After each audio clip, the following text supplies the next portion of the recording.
c'est la première fois que t'as fait un 200 fly? Je pense que t'avais 11 ans. Je me rappelle tellement, là, je t'ai vu, je me suis dit, hey, elle va aller loin.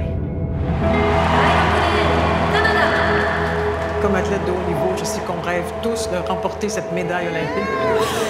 Je suis un ancien nageur, donc il y avait définitivement la volonté de représenter un peu ce milieu-là, mais de tout de même en faire un film de fiction, c'est-à-dire que j'aurais pu peut-être effectivement utiliser la forme plus documentaire, mais à ce jour, moi, il y a toujours l'expressionnisme du contrôle qu'offre la fiction pour évoquer des sentiments, puis un petit peu organiser le réel. Ça, c'est sûr que c'est ma prédilection. Mais je trouvais que le film de sport était surprenamment peut-être le genre le plus codé. Tu sais, la fameuse structure un peu rise and fall and rise again et triomphe à la fin, bon, où on suit le underdog et tout. Bon, bref, tu sais, c'est vraiment un schéma préapprouvé. Puis, il y a plein de bons films qui se sont faits sous ce moule, mais il y avait définitivement une volonté de renverser un peu la formule parce que ce qui m'intéressait, c'était de parler de la psychologie de l'athlète de haut niveau. Puis, le triomphe est éphémère, mais les doutes et les questionnements existentiels, eux, perdure. Nadia, after such a wonderful season, finishing fourth at the games here in Tokyo must be tough. How are you feeling right now? Nadia, what can we expect from the medley relay tomorrow for Team Canada? Why are you choosing to make this your last professional competition? Qu'est-ce qui va le plus te manquer de la vie d'athlète professionnel? La santé mentale de l'athlète, on en parle de plus en plus. Puis ça m'intéresse parce que c'est un milieu qui, en vase clos, fait sens, mais dès qu'on sort un pied en dehors du monde, par exemple, du sport d'élite, on réalise peut-être à quel point c'est un peu un univers parallèle, un peu anormal. Puis Nadia, c'est un petit peu un personnage lucide, c'est-à-dire comme elle a déjà pris sa décision de quitter, elle a un petit peu le regard de « j'ai un pied en dehors ». Peut-être ça que j'avais une relation abusive avec la natation. Je pense pas. Je connais pas grand monde dans ton âge qui ont voyagé comme ça partout autour du monde. Mais j'ai juste vu des piscines. C'est sûr là, que la piscine de Moscou, la piscine de Budapest, c'était bien beau, là. Mais c'est quand même juste des piscines. Tu fais pas pitié.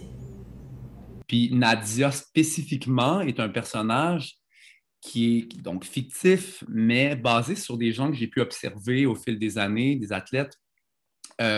Puis moi, ça m'intéressait les gens qui sont un peu prisonniers de leur talent, qui traînent un peu leur talent comme un boulet.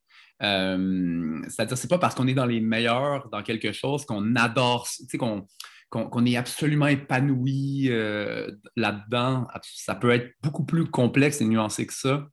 Et Nadia est née un peu de ce désir d'un personnage qui est un peu atypique dans psychologiquement parlant, dans son rapport au sport et à la performance.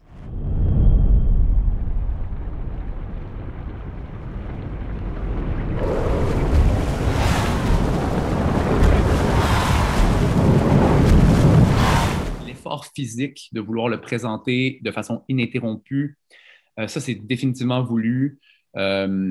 Déjà, encore une fois, c'est peut-être encore une fois pour un petit peu me mettre en opposition avec une tendance du film sportif, mais souvent les scènes de sport, ce sont elles où il y a de l'esbrouf, où on coupe beaucoup, on prend de tous les points de vue, on en met plein la vue et tout.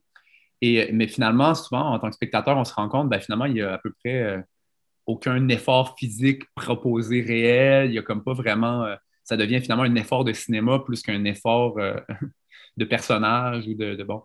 Puis moi, j'aime beaucoup les musicals, puis il y avait un petit peu la même réflexion que les musicals de Fred Astaire, Ginger Rogers. Souvent, leurs numéros sont en séquence, puis il y a quelque chose de juste... Le cinéma comme prend un pas de recul, puis au profit de la performance. Et donc, c'est un peu un défi, je t'avoue, de réussir à faire un film, donc quand même sportif, oui. Je pense que c'est un drame sportif, si on a à lui mettre une étiquette. Mais qui ne soit pas constamment dans cette adrénaline, parce que le vide m'intéressait. C'est dur de filmer le vide, comment dire, c'est dur de remplir le vide, sans que le film soit un peu, un peu chiant finalement. Hey, non, d'un pied par l'autre, t'es capable! C'est quoi le but si je me pas de marcher avec? 1, 2, 3, 4!